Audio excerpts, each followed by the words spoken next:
आप सभी विद्यार्थियों का एक बार फिर टीचर्स क्लासवे के YouTube प्लेटफॉर्म पर स्वागत है। और आज मैं आप लोगों के बीच कक्षा 12 इतिहास का चैप्टर 4 लेकर आया हूं।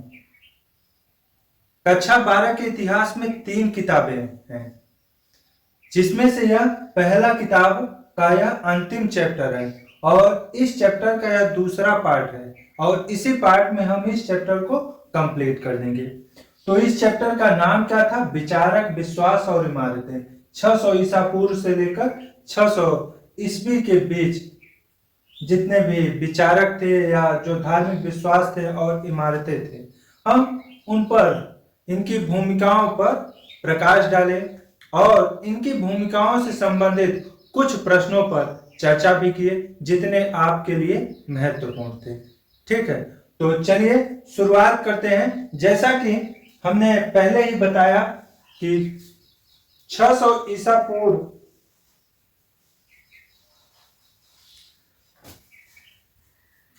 आज गर्मी बहुत ज्यादा है और आज मैं वीडियो बनाने वाला नहीं था, फिर भी हम सोचे कि एक वीडियो बना लेते हैं आज।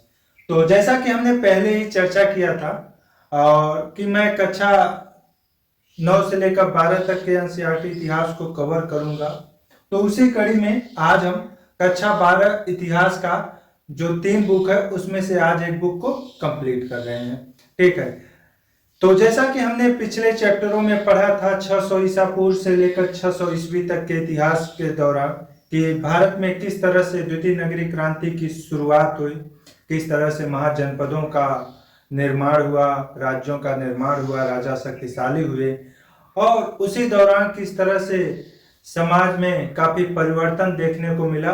हमने इन सब महत्वपूर्ण पहलुओं पर, इन सब महत्वपूर्ण तथ्यों पर हम पहले ही चर्चा कर चुके हैं। इसके पहले पार्ट में भी हमने इनसे संबंधित कुछ महत्वपूर्ण प्रश्नों पर चर्चा किए थे और खासकर इमारतों से संबंधित इस चैप्टर में स्तूप को बताया गया है और हमने सांची के स्तूप और अमरावती के स्तूप, जो कि आपके टॉपिक में है, और यही 2 स्तूपों के विषय में हमने विस्तार से चर्चा किया था। उम्मीद है कि वहां से कोई भी प्रश्न छूटा नहीं होगा, लेकिन अगर आप लोगों को लगता है कि छूटा है तो उसको कमेंट बॉक्स में जरूर लिखिएगा। अब हम आज इसके दूसरे पार्ट में हम विश्वास, जो कि विचारक में, जैसे विचारक में मान लीजिए कि महात्मा बुद्ध और महावीर स्वामी इत्यादि विचारक थे, उनके जो मौखिक और लिखित जो ग्रंथ होते थे वे 6ठी सदी ईसा पूर्व के दौरान मूर्ति कला और स्थापत्य कला के माध्यम से अभिव्यक्त किए थे। हम इस पर पहले ही चर्चा कर चुके हैं। तो आज हम विश्वास पे चर्चा करेंगे, धार्मिक विश्वास पे। धार्मिक विश्वास, भारत विभिन्न धर्मों वाला देश है। भारत विभिन्न धर्मों को मानने वाला देश है। भारत में अनेक धर्म प्राचीन काल से ही अनेक धर्म के लोग प्राचीन काल से ही निवास करते थे। भारत विविधताओं का देश है, यह हम सब जानते ही हैं। यहाँ अनेकता में एकता है, यही हमारी सबसे बड़ी उपलब्धि है। तो जैसा कि प्राचीन काल में भी हमने बताया था कि 4 संप्रदायों का, 4 मतों का जन्म हुआ था। 6ठी सदी ईसा पूर्व से 6ठी सदी ईस्वी के बीच 4 संप्रदायों या 4 मतों का जन्म हुआ था। वे 4 मत कौन कौन से थे? हमने बताया था कि सबसे जो प्राचीन मत था वह वैदिक था, उसके बाद जैन धर्म, उसके बाद बौद्ध धर्म और शैव मत। ये 4 मत थे, वैदिक मत, जैन मत, बौद्ध मत और शैव मत। तो आज चूंकि आपके टॉपिक में है नहीं वैदिक मत और शैव मत के विषय में, हमने फिर भी बता दिया था कि वैदिक मत के प्रवर्तक कौन थे? वासुदेव श्री कृष्ण थे। शैव मत के प्रवर्तक कौन थे? लकुलिश थे, जिन्हें भगवान शिव का अवतार माना जाता है। अब हम आज चर्चा करेंगे दो प्रमुख धर्मों के विषय में, दो प्रमुख मतों के विषय में, जिनका उल्लेख आपके चैप्टर में किया गया है और जो आपके बोर्ड परीक्षाओं के अकॉर्डिंग बहुत ही महत्वपूर्ण है, क्योंकि यहां से बहुत सारे प्रश्न पूछे जाते हैं। तो आज हम उसी पर चर्चा करेंगे। चलिए शुरू करते हैं। सबसे पहले हम जैन मत से।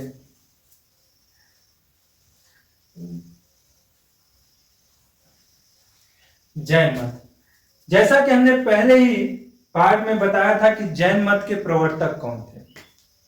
तो अगर फिर आप लोग नोट नहीं किए होंगे तो फिर से नोट कर लीजिएगा कि जैन मत, देखिए मत जो है, मत भी आ सकता है, संप्रदाय भी आ सकता है, धर्म भी आ सकता है। तीनों एक ही चीज है, हालांकि धर्म अलग है। भारत का एक मात्र धर्म है और वह है सनातन धर्म। विश्व का, भारत का क्या, विश्व का एकमात्र धर्म है सनातन धर्म, और सब उसी के पार्ट हैं। तो हम यहाँ मत ही लिखेंगे। तो जैन मत के प्रवर्तक कौन थे? तो जैन मत के प्रवर्तक महावीर स्वामी थे। कौन थे? महावीर स्वामी थे।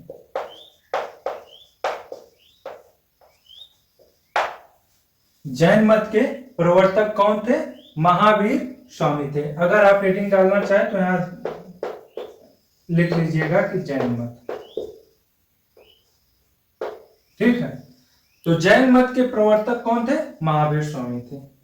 महावीर स्वामी का जन्म कब हुआ था?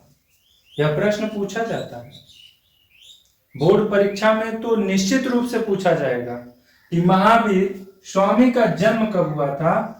तो महावीर स्वामी का जन्म, देखिए इनके जन्म के विषय में दो मत हैं। एक मत मानता है कि इनका जन्म 599 ईसा पूर्व में हुआ था, और एक मत मानता है कि इनका जन्म 540 ईसा पूर्व में हुआ था। लेकिन सबसे प्रमाणिक 599 ईसा पूर्व ही है। तो इनका जन्म 599 ईसा पूर्व में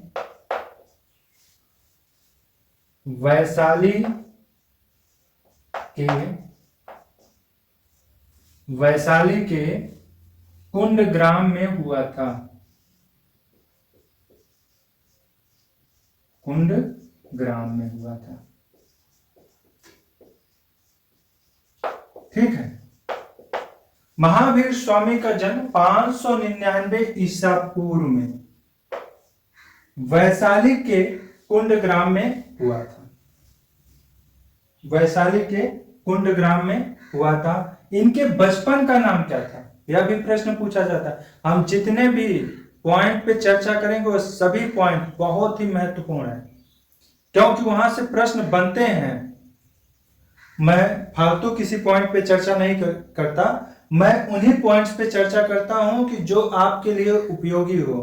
तो महावीर स्वामी के बचपन का नाम क्या था? यह प्रश्न पूछा जाता है, कई बार बोर्ड परीक्षाओं में भी पूछा गया है और विभिन्न प्रतियोगी परीक्षाओं में भी पूछा गया है। तो महावीर स्वामी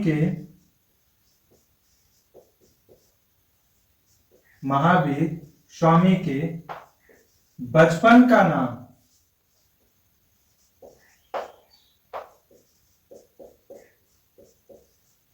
वर्धमान था।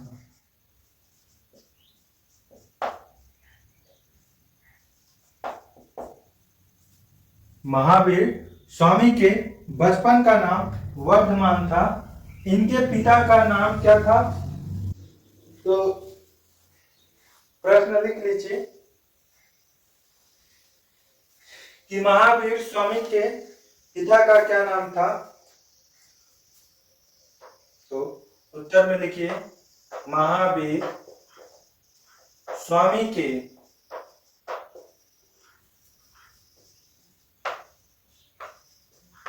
पिता का नाम सिद्धार्थ था।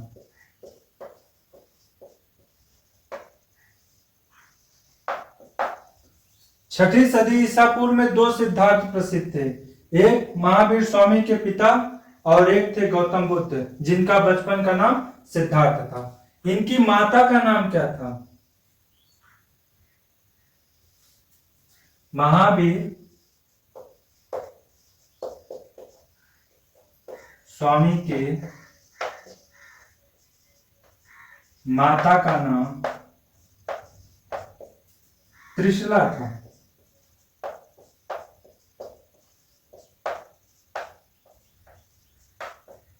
ठीक है, इसे आप लोग नोट कर लीजिए। इसे आप लोग नोट कर लीजिए, फिर इसका स्क्रीनशॉट ले लीजिए। आगे फिर चर्चा करेंगे कि इनकी मृत्यु कब हुई थी, इन्हें ज्ञान कहाँ प्राप्त हुआ था जिसके कारण ये कैवल्य कहलाए। चलिए,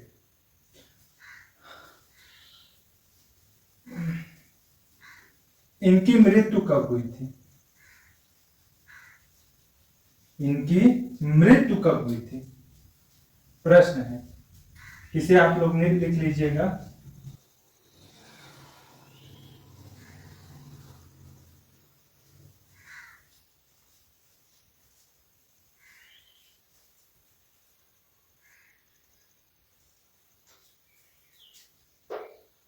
महावीर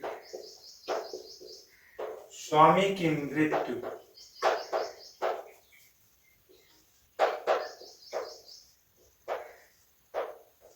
527 ईसा पूर्व में पावा में हुआ था।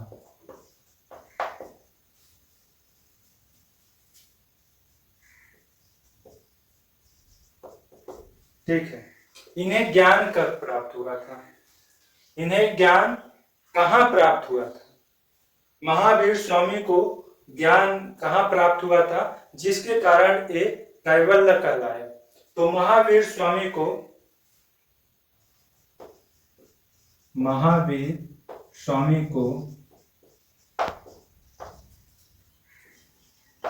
12 वर्ष की कठोर तपस्या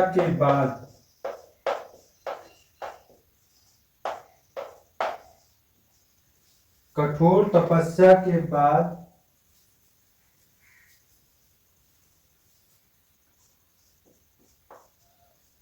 जिरिम्भिक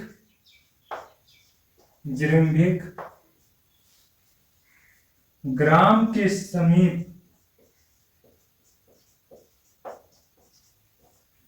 ऋजुपालिका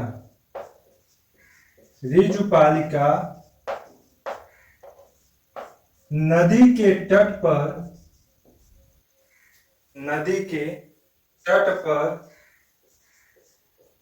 साल वृक्ष के नीचे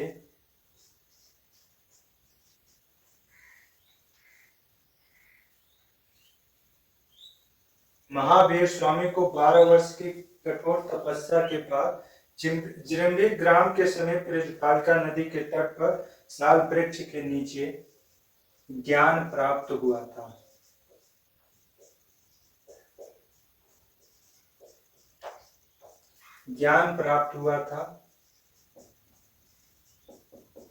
जिसके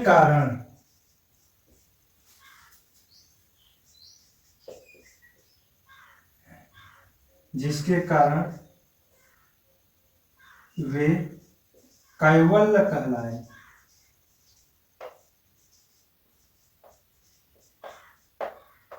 यहाँ पे दो प्रश्न हैं। पहला है कि महावीर स्वामी को ज्ञान कहाँ प्राप्त हुआ था? तो महावीर स्वामी को ज्ञान जिरिम्भिक ग्राम के समीप ऋजुपालिका नदी के तट पर साल वृक्ष के नीचे प्राप्त हुआ था। महावीर स्वामी कैवल्य क्यों कहलाए?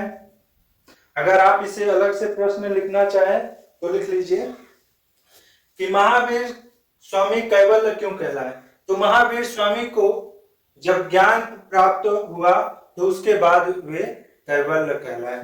ठीक है, इतना आप लोग नोट कर लीजिए। इसके आगे अब हम कुछ चर्चा और करेंगे। ठीक है, चलिए नोट कर लीजिए इसे, तब तक मार्कर में स्याही डाल लें। महावीर स्वामी, अच्छा एक प्रश्न है, आप लोग उसका उत्तर बताइएगा कि ऐसा ऐसा क्या कारण था कि वैदिक धर्म में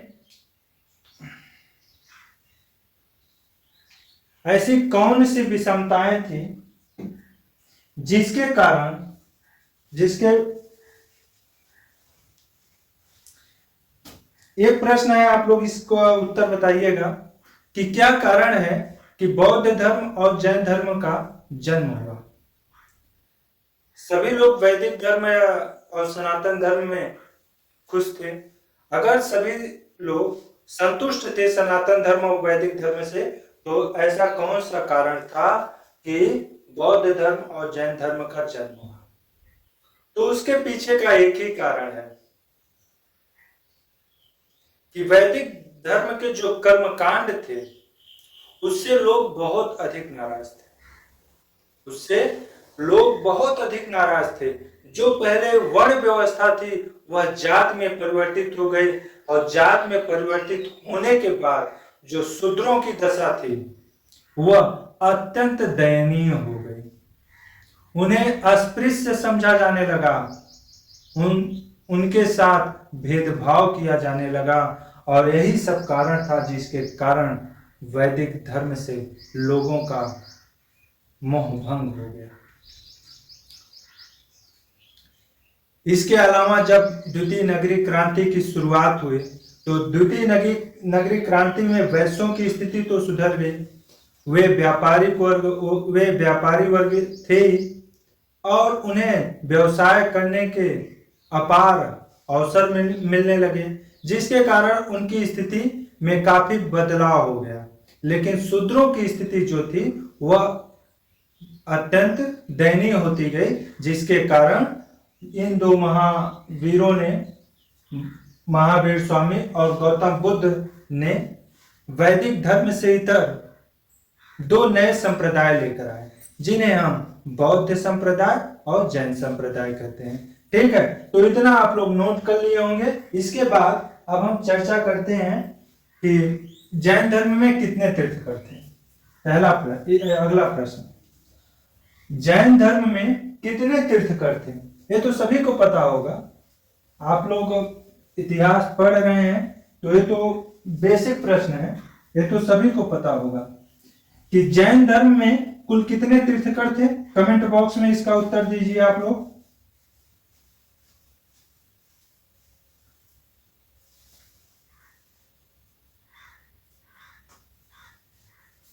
चलिए, जैन धर्म में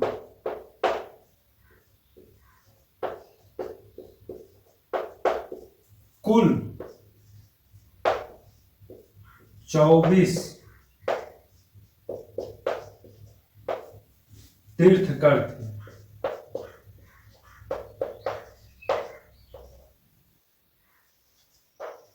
जिन्हें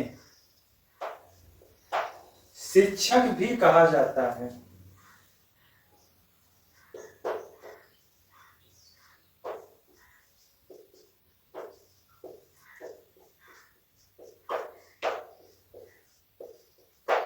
ठीक है, जैन धर्म में कुल कितने तीर्थंकर थे।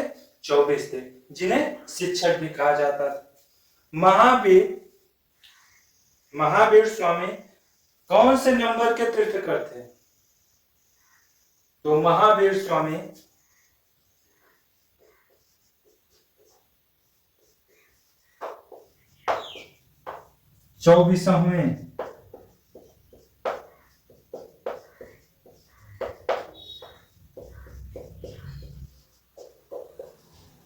24वें तीर्थंकर।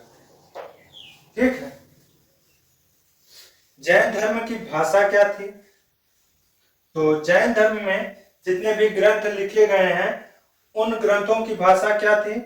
तो जैन धर्म की भाषा प्राकृत थी।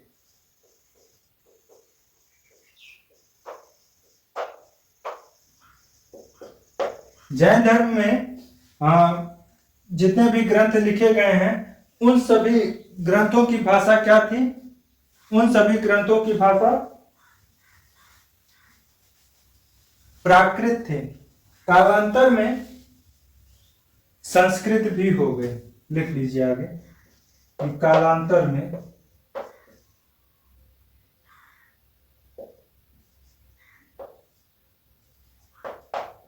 संस्कृत भी इनकी भाषा हो गई, इनकी प्रमुख भाषा हो गई।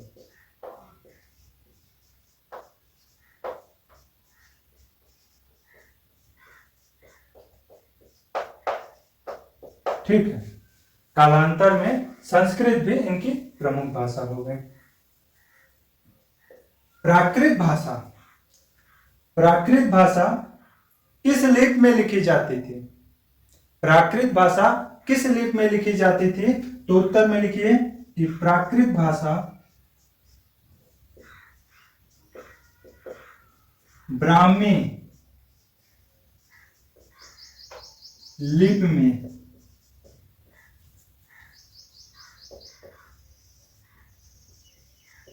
लिखी जाती थी। ठीक है, इतना आप लोग नोट कर लीजिए कि जैन धर्म में कुल 24 तीर्थकर थे जिन्हें शिक्षक भी कहा जाता है। महावीर स्वामी 24वें तीर्थकर थे। जैन धर्म की भाषा क्या थी? प्राकृत थी। कालांतर में संस्कृत भी इनकी प्रमुख भाषा हो गई। प्राकृत भाषा किस लिपि में लिखी जाती थी? तो प्राकृत भाषा ब्राह्मी लिपि में लिखी। इतना नोट कर लीजिए।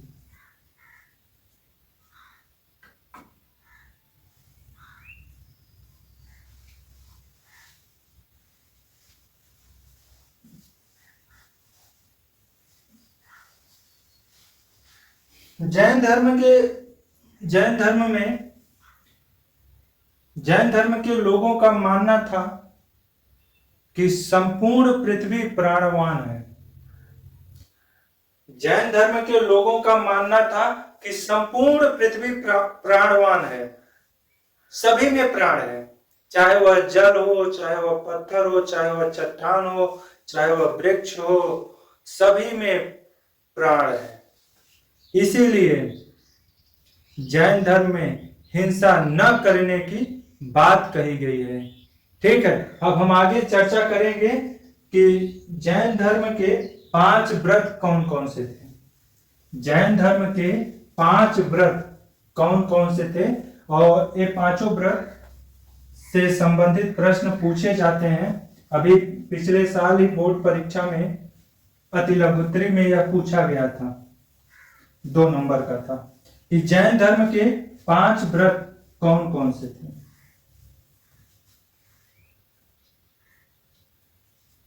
हेडिंग डालिए, जैन धर्म के 5 व्रत। पहला था अहिंसा, दूसरा था सत्य, तीसरा था असत्य, चौथा था अपरिग्रह,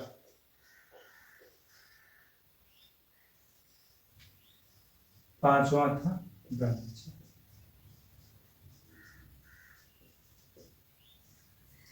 अहिंसा का अर्थ था हिंसा न करना।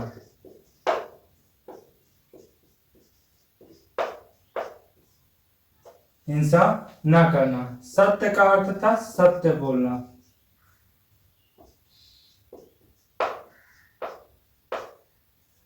असत्य का अर्थ था चोरी न करना।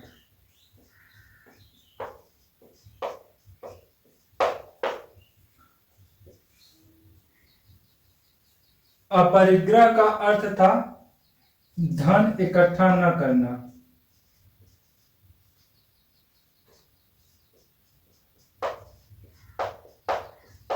पहले ये 4 ही व्रत थे।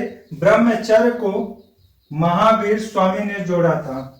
ब्रह्मचर्य को। यहां से प्रश्न पूछा जाता है कि जैन धर्म के पांचवें व्रत को जैन धर्म का पांचवा व्रत किससे संबंधित है, या जैन धर्म में पांचवा व्रत किसने जोड़ा था। तो जैन धर्म में पांचवा व्रत यानी कि ब्रह्मचर्य को लिख लीजिए कि इसको महावीर स्वामी ने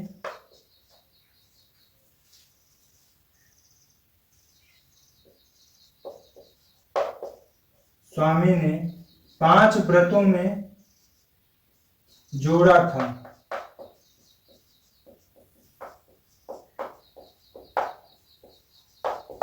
ठीक है, यहां से प्रश्न पूछे जाते हैं, इसको आप लोग नोट कर लीजिए। इसके बाद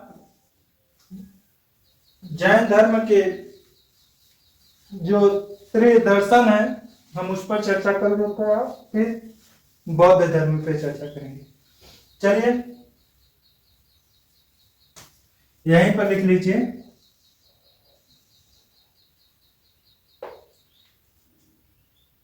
जैन धर्म के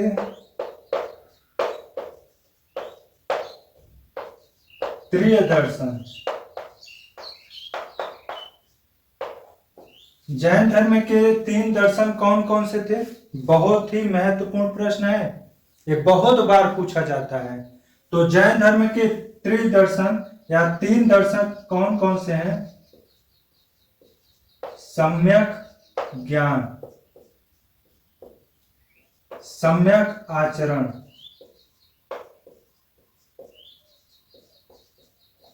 और तीसरा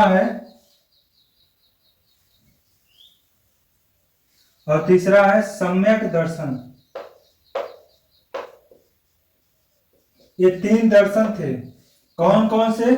जैन धर्म के तीन दर्शनों में सम्यक ज्ञान, सम्यक आचरण और सम्यक दर्शन, इन तीन दर्शनों से संबंधित प्रश्न पूछे जाते हैं। आपके अति लघुत्तरी में भी पूछे जा सकते हैं और बहुविकल्पी में भी पूछे जा सकते हैं कि जैन धर्म के त्रिदर्शन थे। तो सम्यक ज्ञान, सम्यक आचरण और सम्यक दर्शन। हाँ, तो जैन धर्म से संबंधित अगर कोई भी प्रश्न बाकी हो तो अभी एक दो प्रश्न और है, उसे नोट करा देते हैं, फिर इसको समाप्त करते हैं। चलिए, जैन धर्म में जो शरीर समाधि की जो प्रक्रिया थी वह संलेखना विधि थी। जैन धर्म के जो महात्मा थे वे किस विधि के द्वारा अपने शरीर का त्याग करते थे। अगर प्रश्न पूछा जाए कि जैन धर्म के महात्मा किस विधि के द्वारा अपने शरीर का त्याग करते थे या निर्वाण प्राप्त करते थे, तो उसका उत्तर होगा संलेखना विधि। और संलेखना विधि क्या है।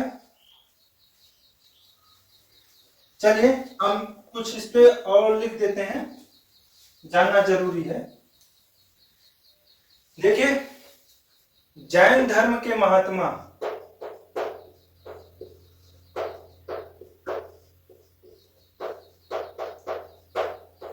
अपने शरीर का त्याग,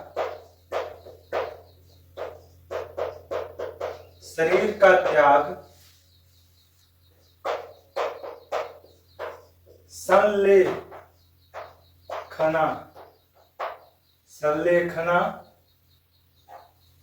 विधि से करते थे।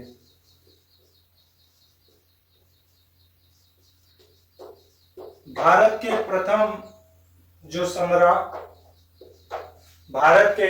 प्रथम सम्राट और उत्तर और मौर्य वंश के जो संस्थापक थे चंद्रगुप्त मौर्य, जब उन्होंने जैन धर्म को स्वीकार किया था तो उसके बाद श्रवणबेलगोला में उन्होंने संलेखना विधि के द्वारा ही अपने शरीर का त्याग किया था। संलेखना विधि का मतलब होता है अन्य जल का त्याग करके। अन्य जल का त्याग करके जब कोई व्यक्ति अपने शरीर का त्याग करता है तो उसे हम संलेखना विधि कहते हैं। तो जैन धर्म के महात्मा अपने शरीर का त्याग संलेखना विधि से करते थे। ये आप लोग इसे याद रखिएगा, पूछा जा सकता है प्रश्न। आगे जो प्रश्न है कि लिख लीजिए प्रश्न कि जैन धर्म दिगंबर और श्वेतांबर संप्रदाय में कब विभाजित हुआ? जैन धर्म दिगंबर और श्वेतांबर संप्रदाय में कब विभाजित हुआ? यह प्रश्न लिख लीजिए, यही लास्ट है इसका, कि जैन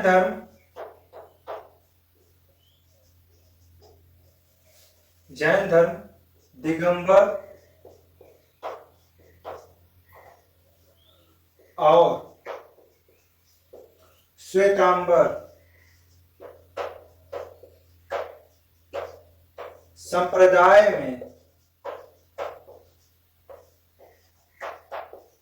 में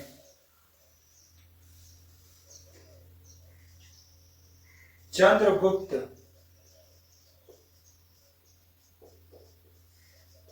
मौर्य के शासनकाल के दौरान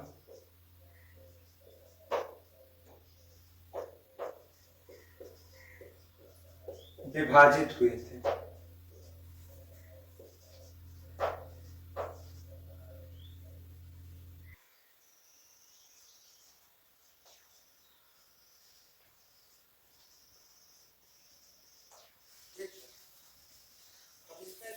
अगर पूछ ले कि दिगंबर के प्रमुख कौन थे, तो दिगंबर के प्रमुख संत कौन थे? भद्रबाहु थे। और श्वेतांबर के प्रमुख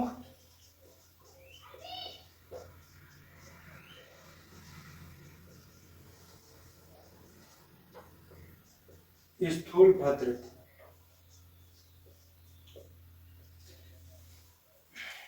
ठीक है, इतना आप लोग नोट कर लीजिए।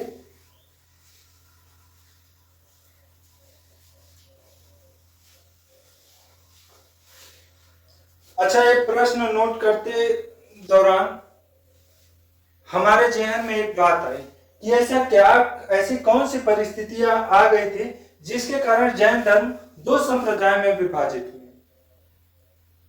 ऐसा कौन सा कारण था? तो इसका कारण था कि चंद्रगुप्त मौर्य के शासनकाल के दौरान भारत में सदी का सबसे भयंकर अकाल पड़ा था। सदी का सबसे भयंकर अकाल पड़ा था और उसी अकाल के परिणाम स्वरूप चंद्रगुप्त मौर्य भद्रबाहु के साथ कहां चले गए? श्रवण बेलगोला चले गए, और जहां पर उन्होंने सल्लेखना विधि के द्वारा अपने शरीर का त्याग कर दिया। सल्लेखना विधि के द्वारा अपने शरीर का त्याग कर दिया। चंद्रगुप्त मौर्य पहले राजा थे जिन्होंने सल्लेखना विधि के द्वारा अपने शरीर का त्याग किया था। तो भीषण अकाल के कारण मगध के क्षेत्र में गर्मी बहुत ज्यादा बढ़ गई थी। गर्मी इतना ज्यादा बढ़ गया था कि आप उसका आकलन नहीं कर सकते। तो उस समय भयंकर गर्मी के कारण जो जैन संत थे वे श्वेत वस्त्र धारण कर लिए। वे क्या कर लिए? वे श्वेत वस्त्र धारण कर लिए, जिसके कारण वे श्वेतांबर कहलाए।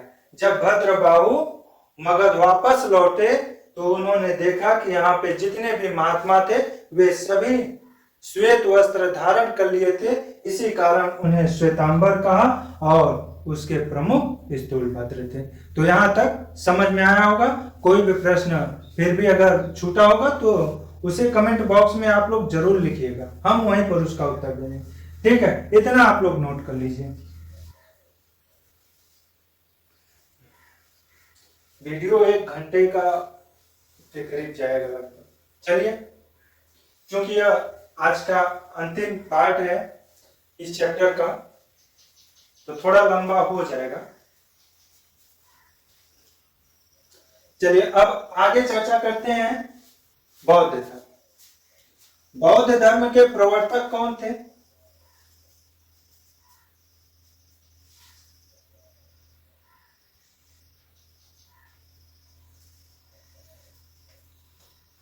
हेडिंग डाल लीजिए बौद्ध धर्म।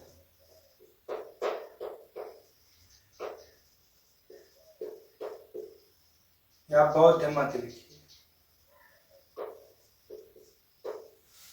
बौद्ध मत के प्रवर्तक कौन थे? तो इसके प्रवर्तक गौतम बुद्ध थे। कौन थे? गौतम बुद्ध थे। बौद्ध धर्म के प्रवर्तक कौन थे? तो बौद्ध धर्म के प्रवर्तक गौतम बुद्ध थे। गौतम बुद्ध का जन्म कब हुआ था?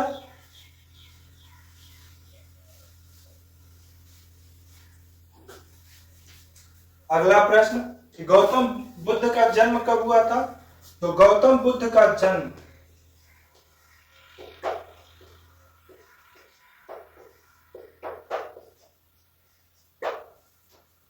563 ईसा पूर्व में लुम्बिनी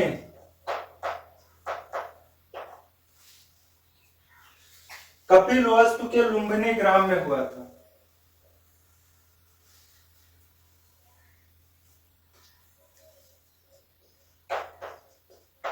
कपिलवस्तु के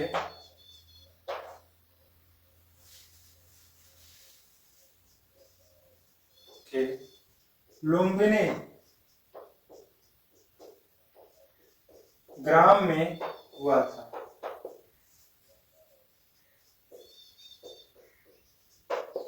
कहां पर हुआ था? इनके बचपन का नाम क्या था? तो इनके बचपन का नाम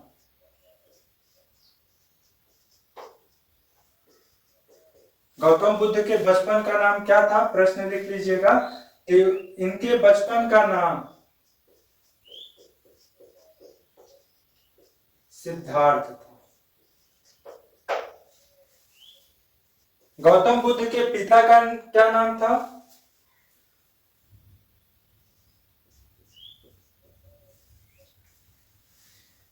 इनके पिता का नाम शुद्धोधन था।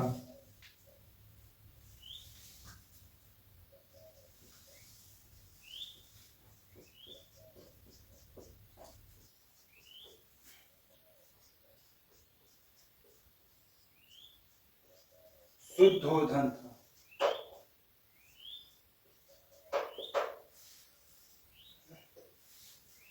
इनकी माता का नाम क्या था?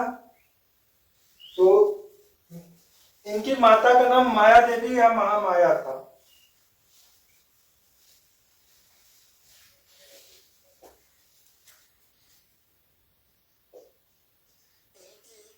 माता का नाम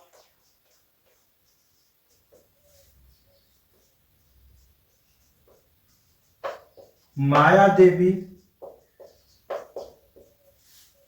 या महामाया था।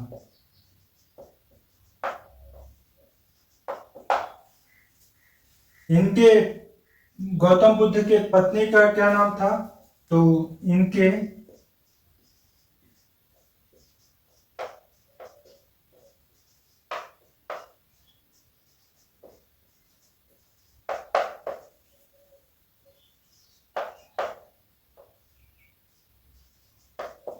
ठीक है, इनके पत्नी का नाम यशोधरा था।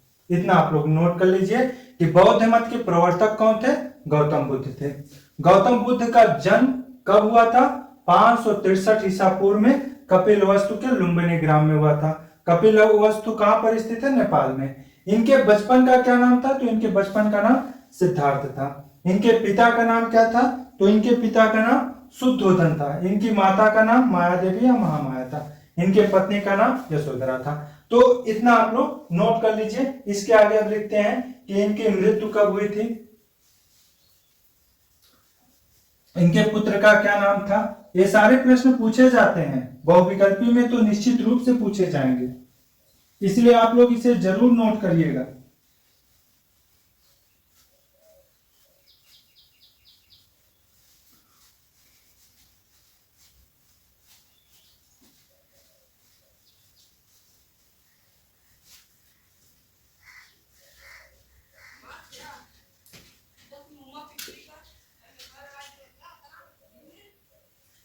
इनके पुत्र का क्या नाम था? गौतम बुद्ध के पुत्र का नाम क्या था? तो इनके पुत्र का नाम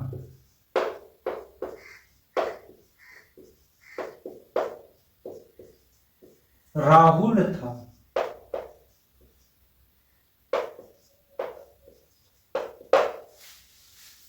गौतम बुद्ध की मृत्यु कब हुई थी? तो इनकी मृत्यु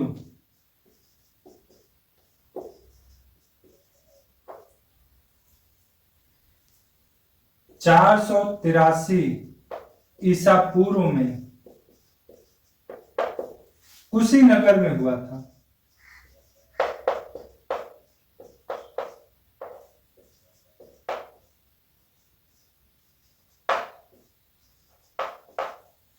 इनकी मृत्यु कब हुई थी?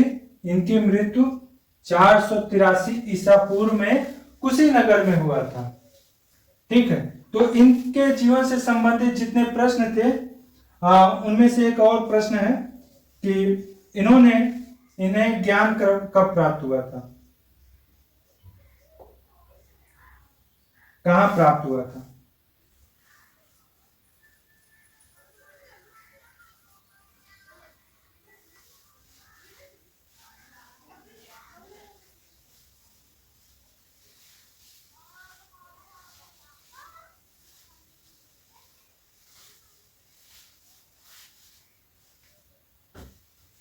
इन्हें बोध गया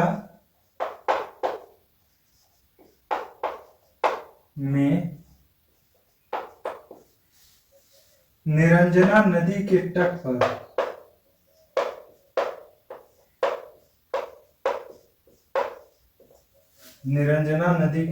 पर ज्ञान प्राप्त हुआ था।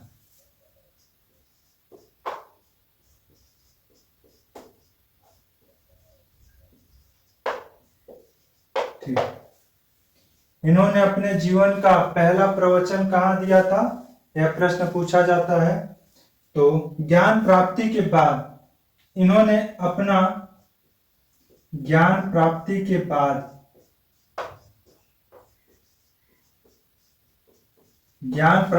बाद इन्होंने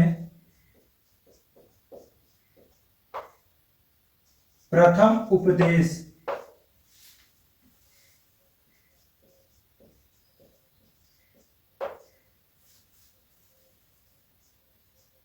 ऋषिपत्तम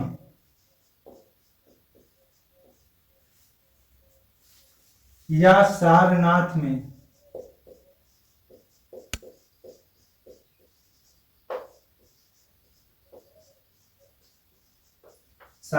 में दिया था, जिसे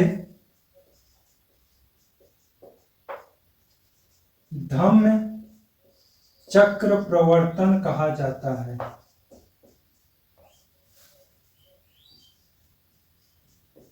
जिसे धम्म चक्र प्रवर्तन कहा जाता है। ठीक, इतना पॉइंट है कि इनके पुत्र का नाम राहुल था। इनकी मृत्यु 483 ईसा पूर्व में कुशीनगर में हुआ था। इन्हें बोध गया में निरंजना नदी के तट पर ज्ञान प्राप्त हुआ।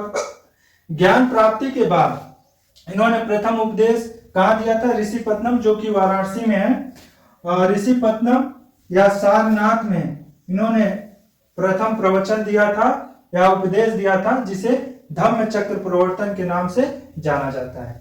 ठीक है, इतना नोट कर लीजिए।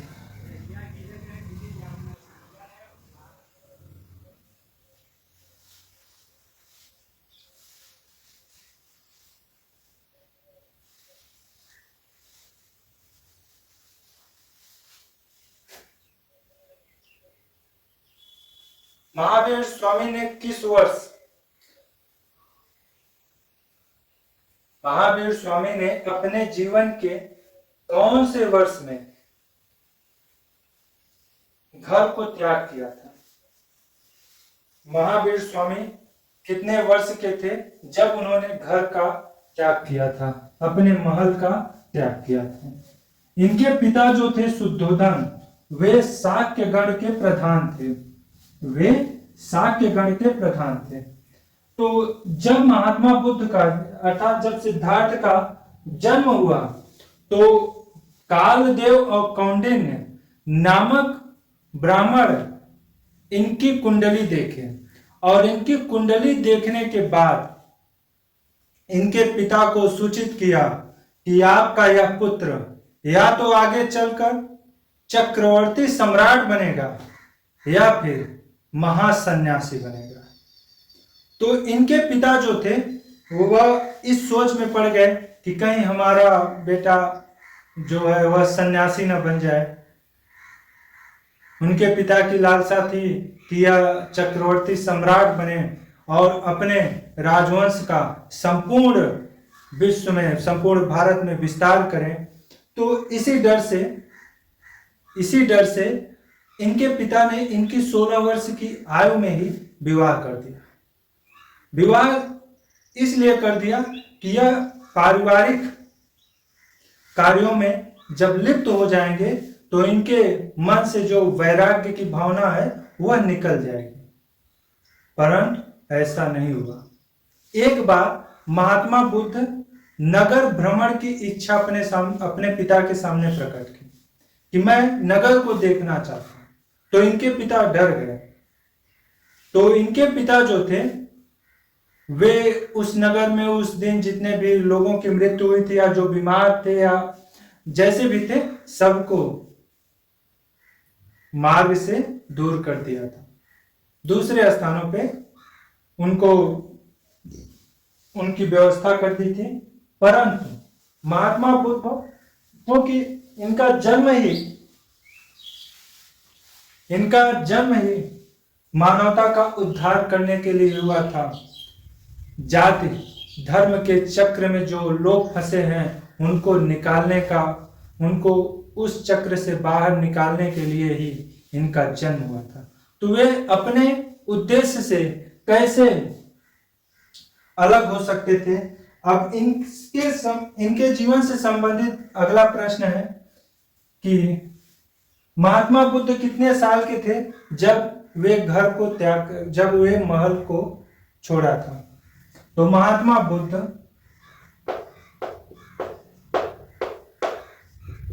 29 वर्ष की आयु में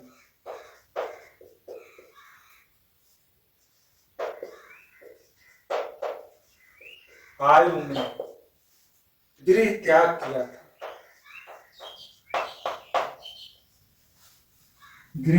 किया था।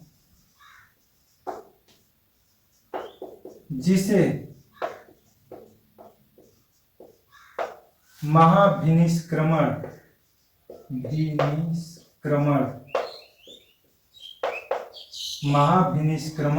कहा गया।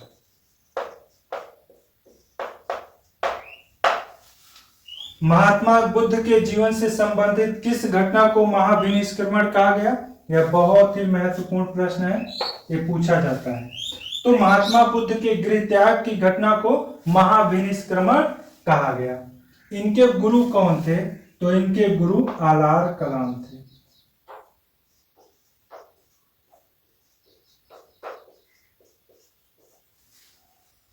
आलार कलाम। ठीक है, इतना पॉइंट है। अब देखिए बौद्ध धर्म से संबंधित 3 रत्न कौन है? तो बौद्ध धर्म के त्रिरत्न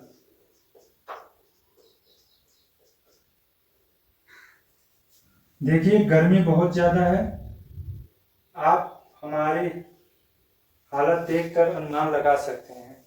तो इसलिए मैं जल्दी जल्दी इस क्लास को समाप्त कर रहा हूं कि बौद्ध धर्म के त्रिरत्न कौन कौन से थे। तो बौद्ध धर्म के त्रिरत्न थे बुद्ध, धम्म और संघ।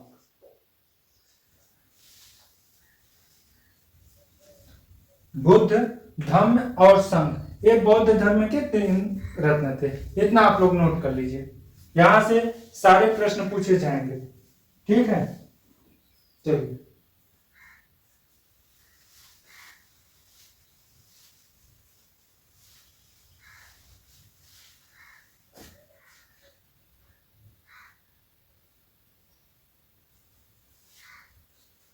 बौद्ध धर्म की शिक्षाओं का संकलन किसमें किया गया है, यह प्रश्न पूछा जाता है। अब आगे हम इस पे ही चर्चा करेंगे और इसके बाद इस पार्ट को समाप्त करेंगे, इस चैप्टर को समाप्त करेंगे।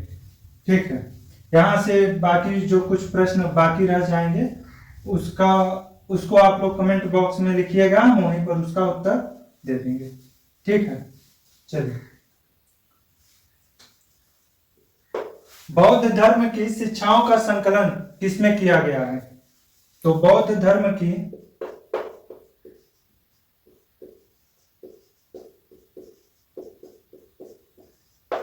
शिक्षाओं का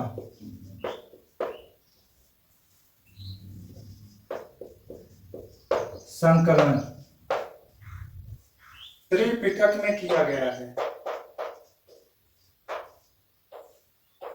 त्रिपिटक में किया गया है।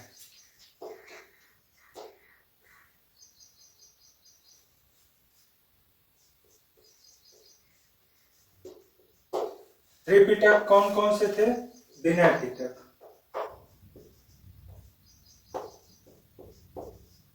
विनय पिटक क्या था? यह बौद्ध धर्म से संबंधित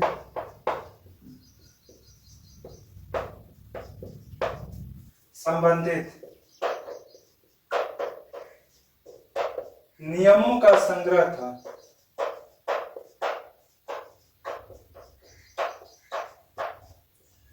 विनय पिटक क्या था? विनय पिटक बौद्ध धर्म से संबंधित नियमों का संग्रह था। इसके बाद अभिधम्म पिटक,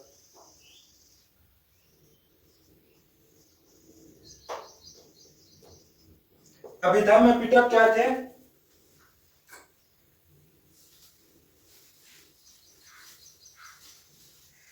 अभिधम्म पिटक में बौद्ध दर्शन से संबंधित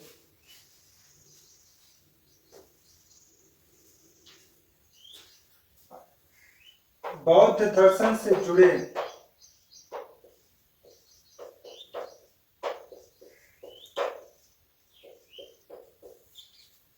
विषयों का संग्रह था।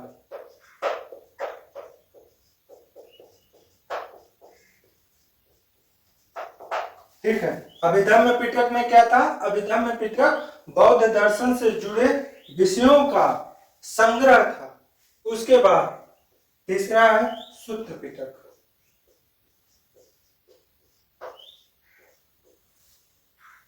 सुत्त पिटक, बहुत ज्यादा गर्मी है, रुमाल की हालत देख लीजिए, पानी पानी हो गया। सुत्त पिटक, इसमें बौद्ध शिक्षाओं का संकलन था। बौद्ध शिक्षाओं का संकलन था।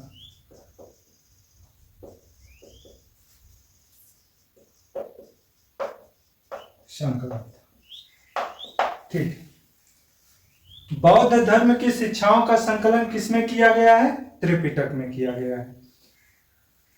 3 त्रिपिटक कौन कौन से हैं? तो पहला है विनय पिटक, दूसरा है अभिधम्म पिटक और तीसरा है सुत्त पिटक। विनय पिटक क्या है? बौद्ध धर्म से संबंधित नियमों का संग्रह था विनय पिटक। अभिधम्म पिटक क्या है? बौद्ध दर्शन से जुड़े विषयों का संग्रह था। सुत्त पिटक बौद्ध शिक्षाओं का संकलन था। अब आगे, ये सारे ग्रंथ किस भाषा में लिखे गए हैं? तो बौद्ध मत का, बौद्ध धर्म का भाषा क्या था? प्रश्न आप लोग लिख लीजिए, बौद्ध धर्म की भाषा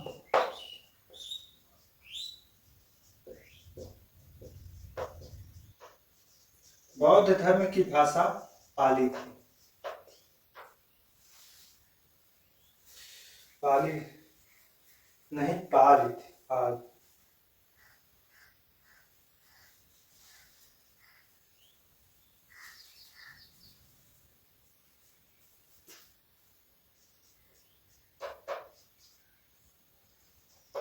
पाली थी, ठीक है। ब्राह्मी लिपि इनकी लिपि थी। बौद्ध धर्म की जो लोक भाषा पाली थी, पाली वह किस लिपि में लिखी जाती थी? तो वह ब्राह्मी लिपि में लिखी जाती थी। तो यहाँ से जितने भी बौद्ध धर्म से संबंधित प्रश्न हैं, उनमें हम लगभग सभी पे चर्चा कर चुके हैं। एक दो पॉइंट और है, उस पर चर्चा करके उसके बाद इस क्लास को समाप्त करते हैं, क्योंकि गर्मी बहुत ज्यादा है और इतनी ज्यादा गर्मी में पढ़ाना बिल्कुल आसान नहीं है। इसलिए हम जल्दी जल्दी इस टॉपिक को कंप्लीट कर रहे हैं, जल्दी जल्दी कर रहे हैं, लेकिन कोई भी पॉइंट छोड़ नहीं रहे हैं, उसकी चिंता बिल्कुल मत कीजिएगा। हम सभी पॉइंट पे चर्चा कर रहे हैं। हाँ, विश्लेषण कम कर रहे हैं, जितना जरूरी है उतना ही बता रहे हैं, लेकिन चर्चा हम सभी पे कर रहे हैं। तो चलिए,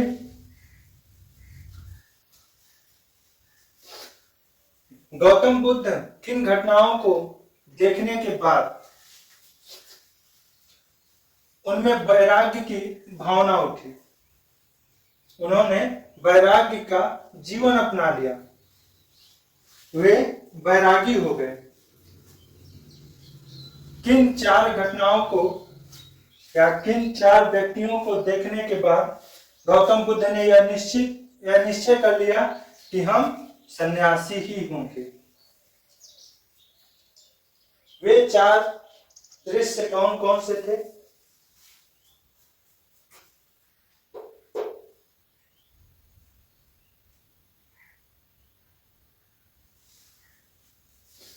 लिख लीजिए हेडिंग, गौतम बुद्ध से संबंधित चार दृश्य।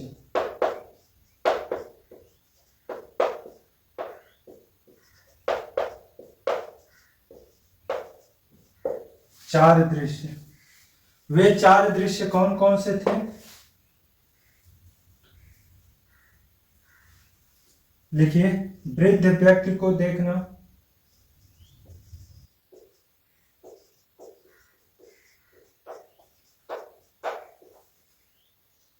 बीमार व्यक्ति को देखना,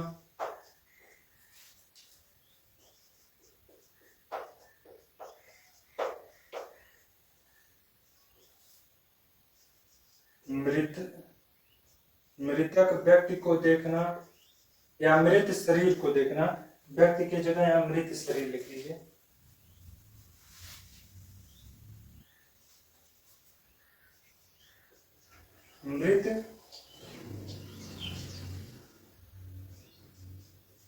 मृत शरीर को देखना।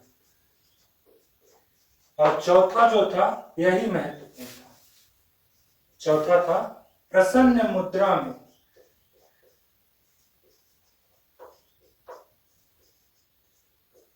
सन्यासी को देखना।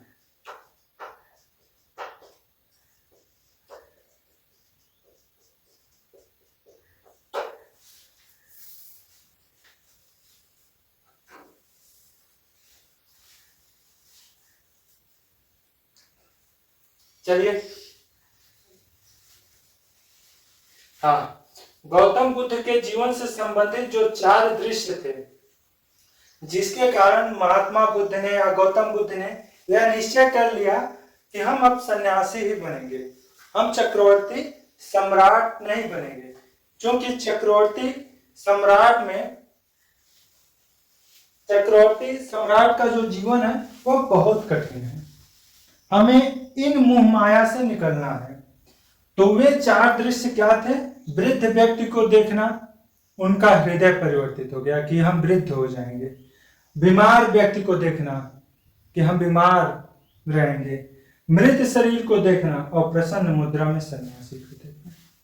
तो इन चार दृश्यों को देखने के बाद उनमें महात्मा बुद्ध में वैराग्य की भावना जगी और जिसके कारण वे सन्यासी बन गए। तो यहीं तक था यह सफर। और इस चैप्टर 4 का जितना भी महत्वपूर्ण तथ्य थे, जितने भी, हम उन सभी महत्वपूर्ण तथ्यों पर चर्चा की है। कोई भी प्रश्न छोड़े नहीं है। फिर भी अगर कुछ भी प्रश्न छूटा होगा, आप लोगों को लगता है, तो इसे कमेंट बॉक्स में जरूर लिखिएगा और आप लोग अच्छे से तैयारी कीजिए। निश्चित रूप से सफलता आपकी राह देख रही है। धन्यवाद।